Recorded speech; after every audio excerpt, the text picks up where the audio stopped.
बाप म्हणजे एक आधार असतो आणि तो आधारच हरून गेलेला होता पूर्णपणे. का आपल्यालाही वडील नाही, असे वडील नसणारे खूप विद्यार्थी माझ्या अकॅडमीमध्ये होते. मी ठरवलं का ज्यांना आई वडील नाही त्यांना मी शिक्षण पोलीस भरतीचं फ्री देईल. प्रत्येकाच्या आयुष्यामध्ये एक मुलगी येतेच, त्याचप्रमाणे माझ्या आयुष्यात 11वीत असताना एक मुलगी आली होती. पण आयुष्यात असं कुठेतरी वाटलं की नाही बाबा, आपली आज वेळ खराब आहे म्हणून आपल्यासोबत कोण नाही. जिथे आमचा 1 लाखाचा 2 लाखाचा इन्कम होता तो बंद झाला.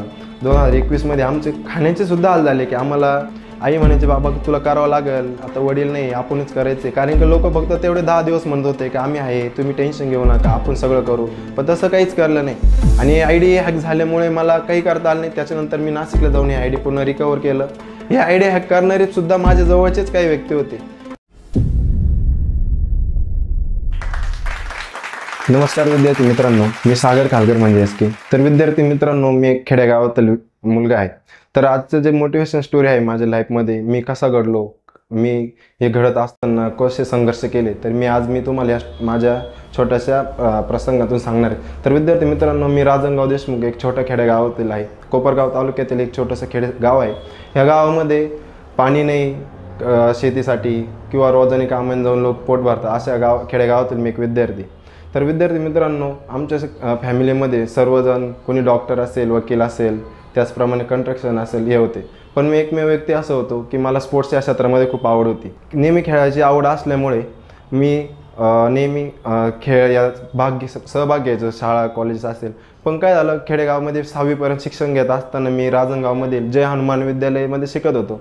पण या शाळेमध्ये कुठल्याही प्रकारच्या स्पोर्ट्स ॲक्टिव्हिटी कधी झाल्या नाही. त्यामुळे माझ्या अंगामध्ये जे असलेले कौशल्य दाखवण्यासाठी मला ते कधी जमले नाही किंवा दाखवता आले नाही. माझे मोठे चुलते बाबूराव खालकर हे इंजिनियर होते, तर आणि माझे वडील मिळून हे 5 जण भाऊ होते. तर माझे वडील इंजिनियर असल्यामुळे, आमचं कंस्ट्रक्शनचा बिझनेस असल्यामुळे माझे वडील सर्व रोडचे कामे वगैरे करत होते.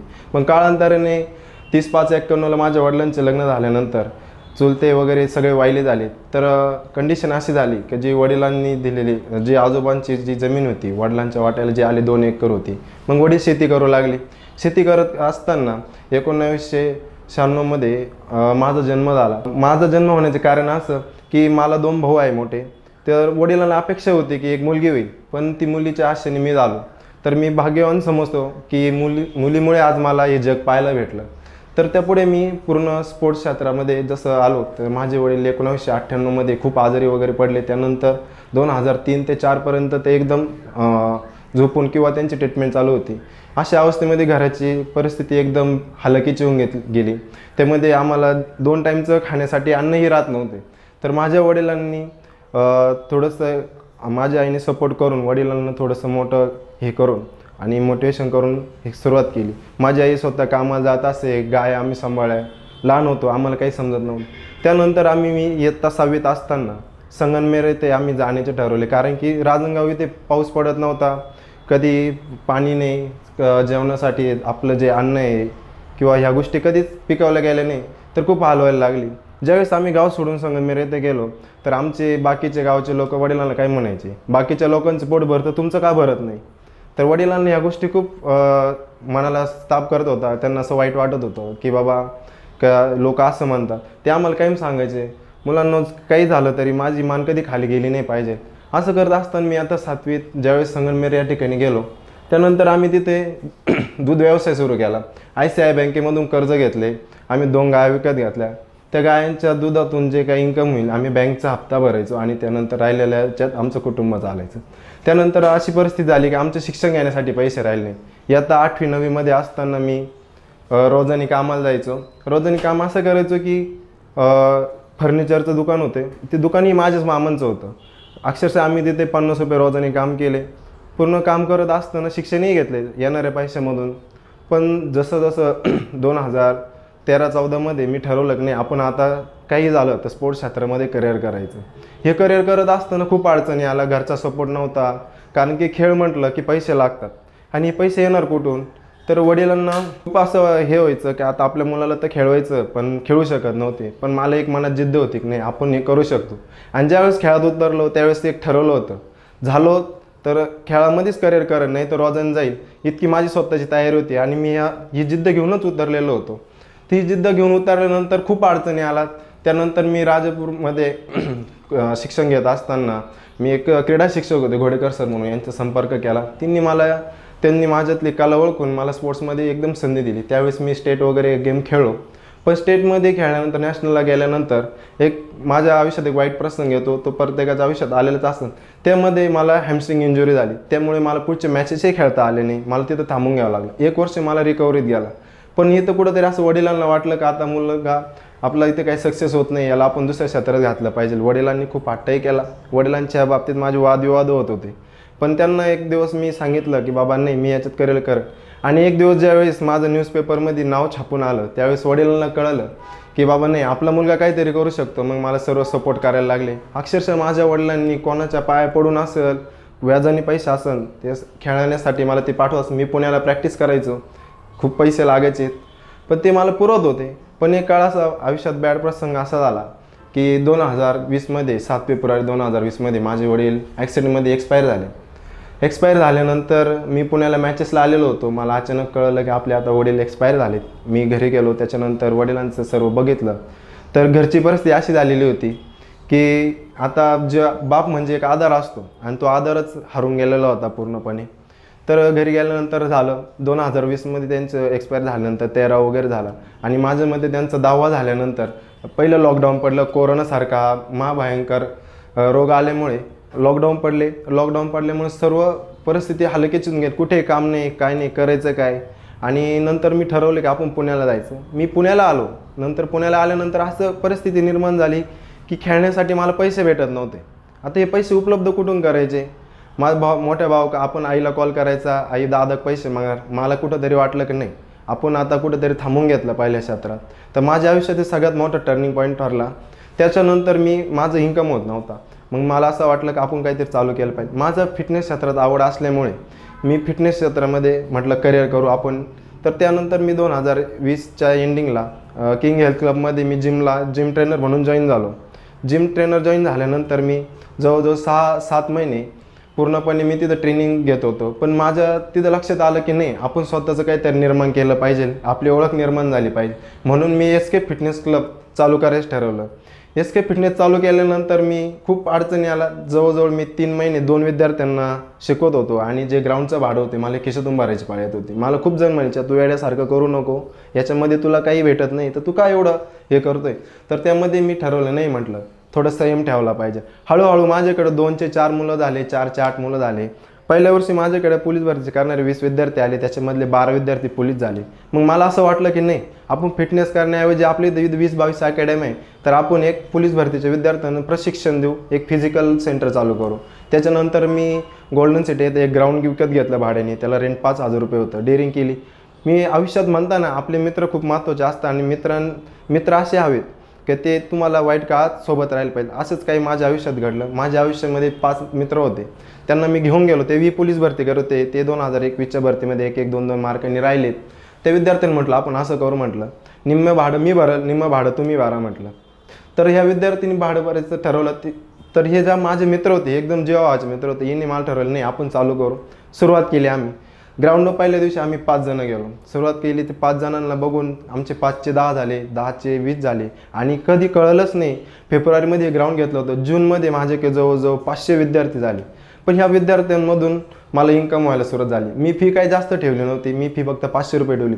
पण ह्या 500 रुपयांनी माझं इन्कम 1-2 लाख रुपये होत चालला. मला याच्यामध्ये खूप फायदा होत चालला. पण माझ्या मनामध्ये एक खंत होती का आपल्यालाही वडील नाही, असे वडील नसणारे खूप विद्यार्थी माझ्या अकॅडमीमध्ये होते. मी ठरवलं का ज्यांना आई वडील नाही त्यांना मी शिक्षण पोलीस भरतीचं फ्री देईल. आणि 2019, 21 आणि 22मध्ये मी 80 विद्यार्थ्यांना वर्षभर फ्री शिकवलं. त्यांच्याकडून 1 रुपये फी घेतली नाही. आणि त्यामध्ये जवळ 30 ते 32 विद्यार्थी आज पोलीस झाले, पोलीस दलात रुजू झालेत. पण लाईफमध्ये एक प्रसंग असतो. तसंच 11वी-12वी झाल्यानंतर मी फर्स्ट इयरला असताना प्रत्येकाच्या आयुष्यामध्ये एक मुलगी येतेच. त्याचप्रमाणे माझ्या आयुष्यात 11वीत असताना एक मुलगी आली होती. त्या मुलीसोबत मी 11वी-12वी सोबत राहिलो. पण ज्यावेळेस मी त्या मुलीसाठी मी संगमनेर कॉलेजला ॲडमिशन घेतल्यानंतर मला असं वाटलं की ही मुलगी आपल्याला साथ देईल. पण फर्स्ट इयरला असताना त्या मुलीने नकार दिला. तिच्या वडिलांनी तिला सांगून करून आणि तिचं लग्न वगैरे करून दिलं. पण आयुष्यात असं कुठेतरी वाटलं की नाही बाबा, आपली आज वेळ खराब आहे म्हणून आपल्यासोबत कोण नाही. म्हणून मी ठरवलं नाही, आता आपण काहीतरी जिद्दीने पेटायचं, काहीतरी करून दाखवायचं. मी सातत्याने परत या इंजुरीमधून बाहेर येऊन सरावाला सुरुवात केली. सरावाला सुरुवात केल्यानंतर मी झोनच्या मॅचेसला गोल्ड मेडल मारलं. सलग 3 वर्ष मला गोल्ड मेडल होत झोनला. युनिव्हर्सिटीला आम्ही रिलेमध्ये 100 रिलेमध्ये मला सेकंड होतं. तर हे असं करत असताना मी लाईफमध्ये पुढे निघून गेलो. पण अकॅडमी चालवत असताना खूप वाईट प्रसंगी आले. तसे माझ्या आयुष्यात खरंच मोलाची साथ जर दिली असेल तर माझ्या मित्रांनी दिली. त्यांच्यामुळे आज जे काय सक्सेस आहे. तसंच वडील वारल्यानंतर खूप एकटं वाटत होतं की लाईफमध्ये आपण खूप मागे गेलो. पण माझ्या आईने खूप साथ दिली. वडील वारल्यानंतर थोडंसं माझ्या मोठ्या भावाचं आमची फर्निचरची कंपनी होती. ह्या कंपनीमध्ये मामा माझे पार्टनर होते. त्यांचे वैयक्तिक वाद झाल्यामुळे मामा आणि माझा भाऊ वायले झाले. वायले झाल्यानंतर जिथे आमचा 1 लाखाचा 2 लाखाचा इन्कम होता तो बंद झाला. 2021मध्ये आमचे खाण्याचे सुद्धा हाल झाले की आम्हाला एक काळ असा आला की आम्हाला 2 टाईमनंच जेवणासाठी किराणा भरायला सुद्धा पैसे राहत नव्हते. तर मग मी माझं ह्या अकॅडमीचं देवाच्या कृपेने असं म्हणावं लागेल की माझ्या वडिलांची पुण्य चांगली होते. त्यांनी कधी कोणाकडून 1 रुपया घेतला नाही, पण समाजसेवा करत होते आणि त्यांचं जे पुण्य आहे ते मला पूर्णपणे कामी आलं असं म्हणावं लागेल. कारण की एवढे विद्यार्थी 500-600 विद्यार्थी गोळा करणं ऑफलाईनला शक्य नाही. आणि हे मला 1-1.5 वर्षामध्ये अचिव्हमेंट केली. खूप रिझल्टही गेला माझा. तर SK फिटनेस क्लब चालू केल्यानंतर खूप अडचणी निर्माण झाल्या. त्या अडचणी कशा निर्माण झाल्या? कारण की पोलीस भरतीला नुसतं फिजिकल असून चालत नाही. त्यासाठी आपल्याला लेखीची रिटर्नची पण तयारी हवी असते. खूप विद्यार्थ्यांना माझं ग्राउंड घेणं आवडत होतं कारण की मी टेक्निकलदृष्ट्या ग्राउंड शिकवत होतो. पूर्ण मुलांना इम्प्रूव्हमेंट भेटत होती. पण एक काळ असा पॅच पॉईंट असं झाला की ज्या अकॅडमीमधून माझ्याकडे विद्यार्थी फिजिकलला यायचे आणि लेक्चरला दुसऱ्या अकॅडमी जात होते, ते शिक्षक लोक त्यांना डायरेक्टली बोलायचे की बाबा तुम्हाला जर फिजिकल तिकडे करायचं असेल तर तुम्ही लेक्चर पण तिकडे करा. तुम्हाला जर त्यांना लेक्चरला बसून देत असेल तर त्यांना एक अट लावली होती की बाबा आमच्याकडे ग्राउंड करा तरच तुम्हाला लेक्चरला बसून देऊ. ह्या मुलांना खूप फेस केला. पण मुलांनी माझ्यावरती एक विश्वास दाखवला की नाही बाबा सागर खालकरकडे गेल्यानंतर आपलं ग्राउंड सुधरू शकतं. त्यांची लेखी चांगली होती. मुलांनी निर्णय घेतला की नाही आता आपण फिजिकल करू. कारण की फिजिकल अगोदर होतं पोलीस भरतीमध्ये. फिजिकल अगोदर असल्यामुळे जर क्वालिफाय झालं नाही तर तुमचे 95 मार्क पडत जरी असं 100 पैकी तर तुम्ही ते पोलीस होऊ शकत नाही. पण विद्यार्थ्यांनी मला असं खूप सपोर्ट केला. असं खूप त्रास झाला चालू करत असताना. मी ज्या ठिकाणी ग्राउंड घेतलं होतं त्याला भाडं 5,000. माझी कॅपॅसिटी तेवढीच होती स्टार्टिंगला. पण त्याच ठिकाणी एका अकॅडमीचे शिक्षक जाऊन त्यांना 10,000 रुपये भाडं देतं म्हणून कबूलही केले.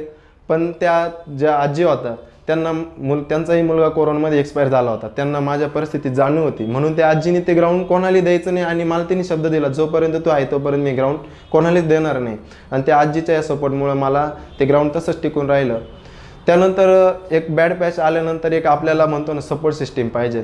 तर कुणी आपल्याला एक मोटिवेशन केलं पाहिजे. कारण की वडील वारल्यानंतर मायग्रेनचा मला खूप प्रॉब्लेम झाला होता. ह्या मायग्रेनच्या प्रॉब्लेममुळे मला कोणताही निर्णय घेणं शक्य जात नव्हतं. त्यामध्ये माझ्या आईने मला खूप सपोर्ट केला. आई म्हणायची बाबा तुला करावं लागेल, आता वडील नाही आपणच करायचे. कारण की लोक फक्त तेवढे 10 दिवस म्हणत होते की आम्ही आहे, तुम्ही टेन्शन घेऊ नका, आपण सगळं करू. पण तसं काहीच केलं नाही. त्यानंतर असं करत असताना मी आपण मालपाणी सरांना भेटलो. संजय मालपाणी जे गायछाप कंपनीचे मालक आहे. तर त्यांना मी भेटलो. त्यांना मी माझी परिस्थिती सांगितली. तर ह्या माणसाने मला पहिल्यांदाच एक शब्द वापरला होता की मी तुझ्या वडिलांची जागा घेऊ शकत नाही पण वडिलांसारखा तुला मी सपोर्ट करेन.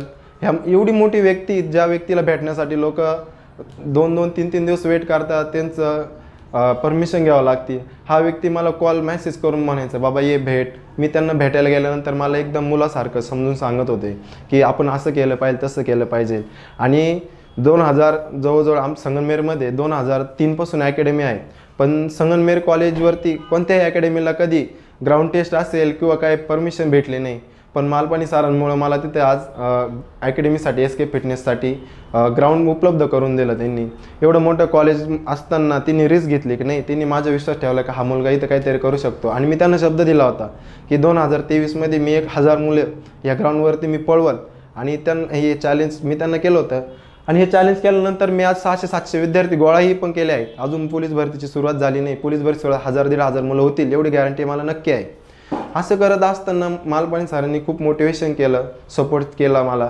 तर खरं जर बघितलं गेलं तर माझ्या वडिलांनंतर मला त्यांनी इतका सपोर्ट केला आहे की मी त्यांना एक दिवस असंच मेसेज केला. म्हटलं मला तुम्हाला सर म्हणणं योग्य वाटत नाही पण मी माझ्या वडिलांना पप्पा म्हणतो मी तुम्हाला नाना म्हणेन आणि नाना नावाने हाक मारेल. तर त्यांनी मला त्या मेसेजचं एक छानसं उत्तर दिलं होतं. मला तू सर म्हणूच नाही म्हणे. माझी इच्छा आहे की माझाही मुलगा असाच असावा जिद्दी. आणि त्यांनी एक वाक्य वापरलं होतं, जर असे 100 सागर खालकर संगमनेरमध्ये असेल तर अख्खं संगमनेर बदलून टाकतील. तर मी फिटनेस क्षेत्राचा हा ट्रेड चेंज केला. अकॅडमी चालू करत असताना मी इंस्टाग्रामला सुरुवात केली. माझ्या डोक्यात त्यावेळेस काही एवढं हे नव्हतं की बाबा इंस्टाग्रामवरती आपण एवढं पॉप्युलर होऊ किंवा आज आपलं आयडिया एवढं ग्रोथ होईल. तर मी एक बॉडी बिल्डिंगची कॉम्पिटिशनची तयारी केली लॉकडाऊनमध्ये थोडीशी, कारण वेळ होता, काही काम नव्हते म्हणून तयारी केली. 2022मध्ये तयारी करत असताना मी स्वतःच एक वन व्हॉइस व्हिडिओ बनवायचं आणि वन व्हॉइस व्हिडिओ बनवत असताना मी गोळाफेकचा व्हिडिओ बनवला होता आणि माझा पहिलाच व्हिडिओ 1 मिलियन व्ह्यू झाले आणि त्या 1 मिलियन व्ह्यूमध्ये माझे 5-6 हजार फॉलोअर्स क्रिएट झाले. असं मी व्हिडिओ बनवत गेलो, मग मला क्रेज वाढत गेली.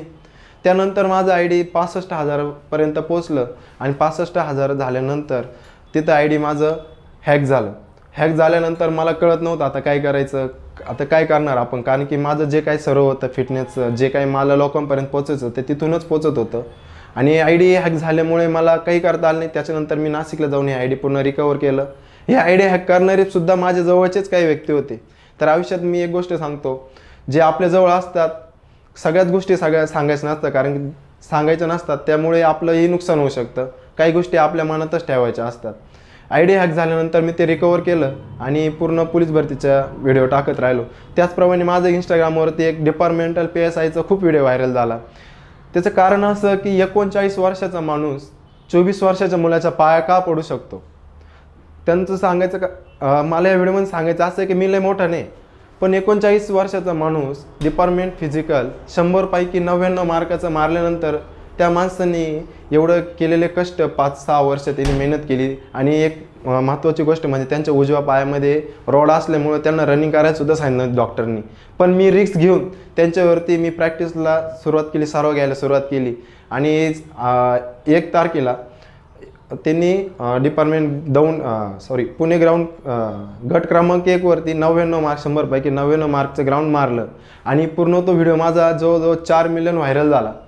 तो माणूस अक्षरशः ग्राउंड झाल्यानंतर माझ्या येऊन पाया पडला. त्यावेळेस माझं एकदम ऊर भरून आलं होतं की नाही बाबा, आपण आयुष्यात येऊन काहीतरी सक्सेस झालो आहे. कारण 39 वर्षाचा माणूस जर आपल्या पाया पडत असेल तर आपण काहीतरी अचिव्हमेंट केली. आणि हा व्हिडिओ व्हायरल झाल्यानंतर खूप एकदम माझा ID परत एकदम ग्रोथमध्ये येऊन आज 85,000पर्यंत ID पोहोचलेलं आहे.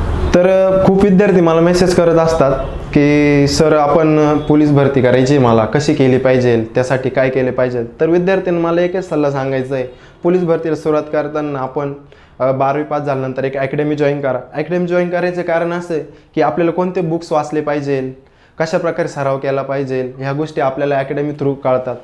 तर खूप विद्यार्थी तुम्हाला आज मी फिजिकलबद्दल जास्त सांगू इच्छितो, कारण की फिजिकल करत असताना बघितलं गेलं तर मी ऑलमोस्ट महाराष्ट्रामध्ये भरपूर अकॅडमी आहेत आणि खूप अकॅडमी असल्यामुळे मुलांना वेगवेगळ्या ठिकाणी संधी भेटतात. पण विद्यार्थी काय करताय, रोड रनिंग खूप करताय. तर त्यांना मला सांगणं एकच आहे की रोड रनिंग तुम्ही टाळावी, जेणेकरून इन फ्युचरमध्ये तुम्हाला याचा खूप मोठा परिणाम भोगावा लागेल. कारण की रोडवरती रनिंग करत असताना आपला शूज असतो सेगा वगैरे ह्या कंपनीचा आणि तो शूज एवढा कम्फर्ट नसतो. त्यामुळे काय होते, रोडवरती हार्ड असल्यामुळे जे आपल्या पायाचा दणका बसतो आणि त्याचा परिणाम आपल्या गुडघ्यांवरती होतो. आपण रनिंग करत असताना आपला गुडघा आणि मांडीच्या मध्ये जे भाग असतो तर त्यामध्ये आपली एक गादी तयार केलेली असती. ही गादी दणके बसून बसून खराब होते आणि एक दिवस असं येतो की आपल्या हाडाला हाडं टच होतात, त्याच्यामुळे आपल्याला कमरेचा त्रास व्हायला सुरुवात होतो. तर रोडवरती रनिंग करायची टाळायची, तुम्ही टेक्निकलदृष्ट्या प्रॅक्टिस करा. आणि सर्वात महत्त्वाचं म्हणजे प्रॅक्टिस करत असताना एक चांगला सकस आहार घ्या. त्याच्यामध्ये प्रोटीन असेल, कार्ब असेल, याचं एक नियोजन करा आणि तो आहार घेऊन तुम्ही प्रॅक्टिस करा. त्यावेळेस तुमचं सर्व जो परफॉर्मन्स तो वाढेल. तुम्ही नुसती कितीही प्रॅक्टिस केली आणि डाएट केला नाही तर तुमचा कधीच परफॉर्मन्स वाढू शकत नाही. कारण की डाएट हा 70% असतो आणि प्रॅक्टिस ही 30% असते. प्रॅक्टिस करत असताना टेक्निकलदृष्ट्या तुम्ही प्रॅक्टिस करत राहायचे. आणि नवीन मुलांनी सुरुवात करताना बेसिकपासून सुरुवात करा, डायरेक्ट ॲडव्हान्स लेवलची प्रॅक्टिस करू नका. जाता तुम्हाला एकच सांगेल, जर प्रेम करायचं असेल तर आपल्या स्वप्नांवरती करा. जर प्रेम करायचं असेल तर आपल्या स्वप्नांवरती करा, कारण स्वप्नांवरती झालेलं प्रेम सक्सेसफुल झालं तर अख्खं आयुष्य बदलून टाकल.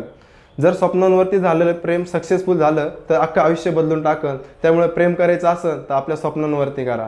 आणि आज मला ग्रो मोशन या ठिकाणी बोलण्याची संधी दिली आणि आज आमंत्रित करून माझ्या जीवनातील प्रसंग मांडण्याची एक प्लॅटफॉर्म उपलब्ध करून दिला, त्याबद्दल मी ग्रो मोशन चे आभार मानतो आणि धन्यवाद बोलतो. थँक्यू.